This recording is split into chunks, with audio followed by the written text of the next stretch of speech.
Assalamualaikum warahmatullahi wabarakatuh. Saya akan menyampaikan resumen mata kuliah Filsafat Ilmu dari pertemuan pertama sampai akhir. Materi pertama yaitu membahas filsafat ilmu. Filsafat berasal dari bahasa Yunani philosophia dan philosophos. Menurut bentuk kata, filosofia diambil dari kata philos dan sophia atau philos dan sophos. Philos berarti cinta dan sophia atau sophos berarti kebijaksanaan, pengetahuan, kebenaran, kebaikan, dan hikmah. Filsafat dimulai dari kebingungan, ketidaktahuan, dan keraguan. Ilmu filsafat induk dari segala ilmu yang diharapkan menjadi suatu pedoman bagaimana manusia untuk mencari kebenaran yang hakiki, sehingga manusia dapat berpikir kritis dan positif, dan menjadikan manusia sebagai manusia yang arif dan bijaksana dalam menghadapi segala persoalan, dan menjadikan suatu perbedaan yang dijadikan dalam kehidupan. Filsafat ilmu merupakan telaah kefilsafatan yang ingin menjawab pertanyaan mengenai hakikat ilmu yang ditinjau dari segi ontologis, epistemologis, maupun aksiologinya. Materi kedua yaitu ontologi administrasi rumah sakit adalah ilmu yang mempelajari tentang hakikat dari ilmu dalam artian pengembangan mengenai pelayanan kesehatan dengan cara mengembangkan mutu pelayanan rumah sakit agar operasional di rumah sakit menjadi lebih efisien. Epistemologi administrasi rumah sakit adalah ilmu yang mempelajari tentang cara mendapatkan ilmu, dalam artian sesuatu yang mempelajari tentang bagaimana cara mencari kebenaran sesuatu fakta dan realita dalam administrasi rumah sakit, yaitu dengan cara memahami suatu ilmu. Aksiologi administrasi rumah sakit adalah ilmu yang mempelajari tentang cara menggunakan ilmu, dalam artian bagaimana cara menggunakan ilmu dan bagaimana cara menerapkan suatu ilmu dengan melalui beberapa proses secara sistematis, sehingga penerapan ilmu tersebut bisa berjalan dengan efektif dan efisien. Materi ketiga yaitu ontologi administrasi dapat diartikan sebagai kegiatan atau kerjasama dalam rangka mencapai tujuan yang sudah ditentukan atau diarahkan. Ontologi rumah sakit. Pengertian rumah sakit adalah sarana upaya kesehatan yang menyelenggarakan kegiatan pelayanan kesehatan, serta dapat berfungsi sebagai tempat pendidikan, tenaga kesehatan, dan penelitian. Administrasi rumah sakit adalah proses kerjasama mencapai tujuan dan dalam pelayanan, pendidikan, dan penelitian kesehatan. Materi keempat yaitu tahu. Tahu yaitu hasil interaksi panca indera manusia dengan ilmu atau sesuatu. Pengetahuan adalah hasil tahu dan tahunya kita dari panca indera. Dan ilmu pengetahuan adalah pengetahuan kita terhadap ilmu.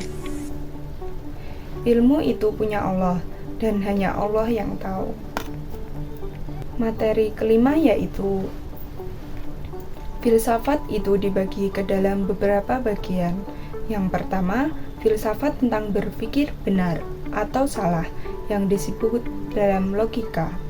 Logika yaitu membedakan argumen yang benar dari yang salah. Yang kedua, baik atau buruk yang disebut dengan etika. Etika yaitu tentang apa yang dianggap baik dan buruk, benar dan salah dalam perilaku. Yang ketiga yaitu membahas indah atau jelek yang disebut dengan estetika. Estetika yaitu melihat sesuatu dari yang indah ke jelek. Yang keempat, hakikat zat yang disebut dengan metafisika. Metafisika yaitu bagaimana sesuatu zat yang nampak ataupun yang tidak nampak dapat kita rasakan, kita akui. Yang kelima, sosial atau pemerintahan yang disebut dengan politik. Politik yaitu proses pengambilan keputusan dalam kelompok atau masyarakat. Kebenaran selama hasil itu merupakan pengetahuan manusia itu relatif atau tentatif, dan tentatif itu dikatakan benar jika belum ada yang lebih benar. Materi keenam yaitu berikut adalah teori kebenaran, terdiri dari yang pertama koherensi. Teori ini menyatakan bahwa sebuah pernyataan dianggap benar jika konsisten atau memiliki hubungan yang logis dengan gagasan atau pernyataan lainnya yang sudah dianggap benar. Yang kedua, korespondensi. Teori ini menyatakan bahwa kebenaran adalah kesesuaian antara pernyataan dan fakta yang ada di dunia nyata. Yang ketiga, positivisme. Ini adalah pandangan yang menekankan bahwa kebenaran dapat diketahui melalui data empiris atau observasi yang nyata. Yang keempat, pragmatisme. Menurut teori ini, sebuah pernyataan dianggap benar jika memiliki konsekuensi praktis yang bermanfaat setelah diuji. Yang kelima, esensialisme. Teori ini berfokus pada esensi atau inti dari sesuatu, dan kebenaran diukur berdasarkan sifat dasar atau hakikat sesuatu. Yang keenam, konstruktivisme. Teori ini menekankan bahwa kebenaran adalah hasil dari konstruksi sosial atau kesepakatan bersama di dalam kelompok masyarakat. Yang ketujuh, religiusisme. Dalam konteks ini, kebenaran dipahami dari sudut pandang agama, di mana kebenaran ditentukan oleh doktrin atau keyakinan agama yang dianut. Materi ketujuh dan 8 yaitu epistemologi merupakan cara untuk mendapatkan pengetahuan. Yang pertama, revelasi, yaitu cara tahu berdasarkan pengalaman pribadi. Contoh hukum gravitasi, semua benda yang dilempar ke atas kembali jatuh ke bawah. Yang kedua, otoritas. Pengetahuan ditularkan dari orang yang ahli kepada orang biasa. Yang ketiga, intuisi. Alam bawah sadar yang memberi pesan kepada seseorang tentang apa yang diamati, didengar, dan dirasakan. Yang keempat, common sense. Sesuatu yang dialami tak sengaja, faktor yang dialaminya di masa lampau. Yang kelima, sains. Upaya berpikir ilmiah, penyelidikan data dengan metode yang tepat, menghasilkan kesimpulan tentatif sehingga masih perlu evaluasi berkelanjutan. Materi ke-9 yaitu berpikir. Yang pertama, berpikir penalaran langsung, terdiri dari proposisi dan diikuti dengan kesimpulan. Contohnya, sebagian besar bangsa Indonesia beragama Islam. Jenis-jenis penalaran langsung. Yang pertama ada penalaran oposisi, yaitu pertentangan dua pernyataan. Yang kedua, penalaran konversi, yaitu menukar kedudukan subjek dan predikat. Yang ketiga, ada penalaran inversi, yaitu penyimpulan langsung dengan cara menegaskan subjek dan predikat pada satu proposisi. Yang ketiga, penalaran observasi, yaitu penimpulan langsung predikat diganti dengan mengkontradiksikan pernyataan aslinya. Yang kelima, penalaran kontraposisi, penyimpulan dengan menukar subjek dan predikat serta menegaskannya. Yang kedua, berpikir penalaran tidak langsung, terdiri dari proporsi lebih dari satu kemudian ditarik kesimpulan, bisa disebut silogisme.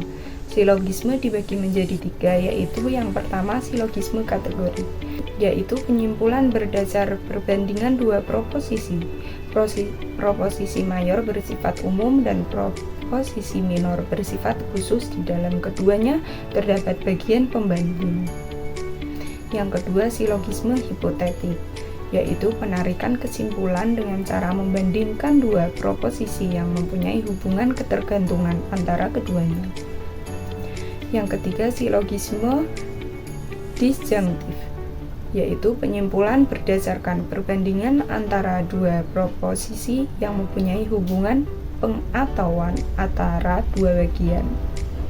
Materi ke-10 yaitu ada problem antrian loket pendaftaran yang cukup panjang dan lama. Kesimpulannya, antrian di loket pendaftaran yang panjang dan lama di rumah sakit maupun di puskesmas menimbulkan masalah, yaitu kualitas pelayanan kesehatan kurang optimal. Dampak yang ditimbulkan adalah masyarakat akan mengeluh. Adanya kerugian waktu yang dialami pasien menyebabkan adanya kerumunan dan terhambatnya pelayanan kesehatan. Solusinya adalah buat janji dokter online, surat eligibilitas, dan kartu BPJS diganti dengan fingerprint. Materi ke-11, adanya problem parkir pelayanan kesehatan. Kesimpulannya, fenomena mengenai lahan parkir yang kurang akan menumbuhkan masalah. Lahan parkir yang sempit mengakibatkan tidak efektifnya rumah sakit, jadi pasien akan menurun dan perekonomian sebuah rumah sakit juga akan menurun. Bagi pengunjung akan merasa kurang puas dan rumah sakit akan kekurangan pengunjung. Berdasarkan pedoman teknis penyelenggaraan fasilitas parkir kurang baik dan sangat mengganggu pasien dan lingkungan sekitarnya. Solusinya yaitu menambah lahan yang ada di rumah sakit, dipasang penunjuk arah, memberikan durasi parkir untuk pengunjung yang lain. Materi ke-12 yaitu patient safety atau keselamatan pasien. Keselamatan pasien adalah suatu sistem di mana rumah sakit membuat asuhan pasien lebih aman, mencegah terjadinya cedera. Salah satu contoh kasusnya yaitu seorang anak yang meninggal akibat kesalahan transfusi darah karena golongan darah yang diberikan tidak sesuai dengan anak tersebut. Pada kasus tersebut tampak bahwa tim kesehatan tidak memperhatikan patient safety saat memberikan transfusi darah pada anak tersebut. Solusinya ada perhatian ekstra, double check, dan lain-lain. Jadi, insiden keselamatan dapat dicegah dan diminimalkan dengan cara meningkatkan pengetahuan bagi seluruh petugas, menerapkan budaya keselamatan pasien, serta memberikan pelayanan dan pengetahuan yang informatif kepada pasien. Terima kasih, itu saja yang dapat saya sampaikan. Kurang lebihnya mohon maaf. Wassalamualaikum warahmatullahi wabarakatuh.